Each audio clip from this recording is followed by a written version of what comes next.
നമസ്കാരം. നൈന ക്രിയേഷൻസിൽ ഇന്ന് അടുക്കളയിലേക്ക് ഉപകാരപ്പെടുന്ന ഒരു വീഡിയോ ആയിട്ടാണ് വന്നിട്ടുള്ളത്. അപ്പോൾ അതെന്താ നോക്കാം. നമ്മൾ മേശ തുടയ്ക്കാനും കൗണ്ടർ ടോപ്പ് തുടയ്ക്കാനൊക്കെ ആയിട്ട് സ്പോഞ്ചിൻ്റെ സ്ക്വയേഴ്സ് വാങ്ങിക്കാറുണ്ടല്ലോ.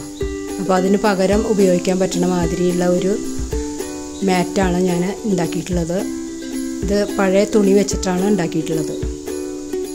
സ്ക്വയറായിട്ട് 4 പീസ് തുണി എടുത്തിട്ടുണ്ട്. അതിൻ്റെ 3 വശവും നമുക്ക് തയ്ച്ചു കൊടുക്കാം. 1/2 ഇഞ്ച് വീതം തയ്ക്കാം.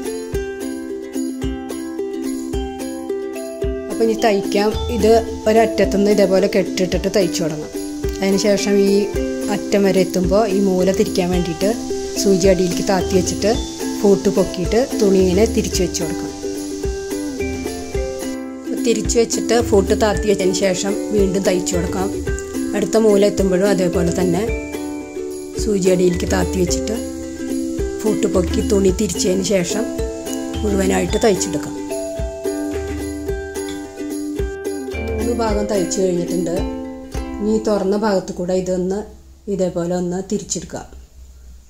ഇത് തിരിച്ചിട്ടതിന് ശേഷം ഇതിൻ്റെ അകത്തേക്ക് ഇത്തിരി കട്ടി കിട്ടാൻ വേണ്ടിയിട്ട് ഒന്നിലോ കുറച്ച് തുണി ഈ ഷേപ്പിൽ മടക്കിയിട്ട് വെച്ച് കൊടുക്കാം. ഇതിൻ്റെ അളവിൽ ഞാനിപ്പോൾ ഇവിടെ എൻ്റെ കയ്യിൽ സ്പോഞ്ച് ഉണ്ടായിരുന്നതുകൊണ്ട് സ്പോഞ്ചിൻ്റെ കഷ്ണമാണ് വെച്ച് കൊടുക്കുന്നത്. ഷർട്ടൊക്കെ വാങ്ങിക്കുമ്പോൾ കിട്ടുന്ന കട്ടി കുറഞ്ഞ സ്പോഞ്ച് കളയാണ്ട് എടുത്ത് വെച്ച് കഴിഞ്ഞാൽ നമുക്ക് ഇതേപോലെ ഉണ്ടാക്കിയെടുക്കാം. മൂലയൊക്കെ ഒന്ന് ശരിക്ക് വെച്ചതിന് ശേഷം ഈ തുറന്ന ഭാഗം ഉള്ളിലേക്കൊന്ന് മടക്കി കൊടുക്കാം. എന്നിട്ടൊന്ന് പിൻ ചെയ്യാം. അതിനുശേഷം ഇത് തയ്ച്ചെടുക്കാം.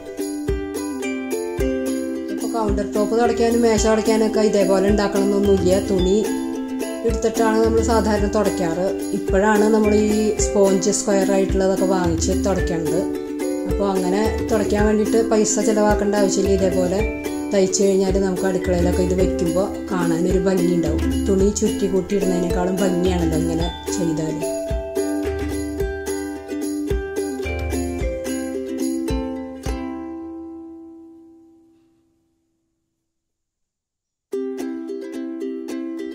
പിൻ ചെയ്ത ഭാഗം മുഴുവനായിട്ടും തയ്ച്ചെടുത്തിട്ടുണ്ട്. ഞാൻ ഇതേപോലെ ഒരു 3 എണ്ണം തയ്ച്ചെടുത്തിട്ടുണ്ട്. ഒരെണ്ണം കഴുകിയിടുമ്പോൾ നമുക്ക് വേറൊരെണ്ണം ഉപയോഗിക്കാമല്ലോ. അപ്പോൾ ഇന്നത്തെ വീഡിയോ എല്ലാവർക്കും ഇഷ്ടമായി എന്ന് വിചാരിക്കുന്നു. ഇഷ്ടപ്പെട്ടു എന്നുണ്ടെങ്കിൽ ഒന്ന് ലൈക്ക് ചെയ്തോളൂ. പിന്നെ എൻ്റെ ഈ ചാനൽ സബ്സ്ക്രൈബ് ചെയ്യാത്തവരുണ്ടെങ്കിൽ ഒന്ന് സബ്സ്ക്രൈബ് ചെയ്തോളൂ. ഇനി അടുത്ത വീഡിയോയുമായി വീണ്ടും കാണാം.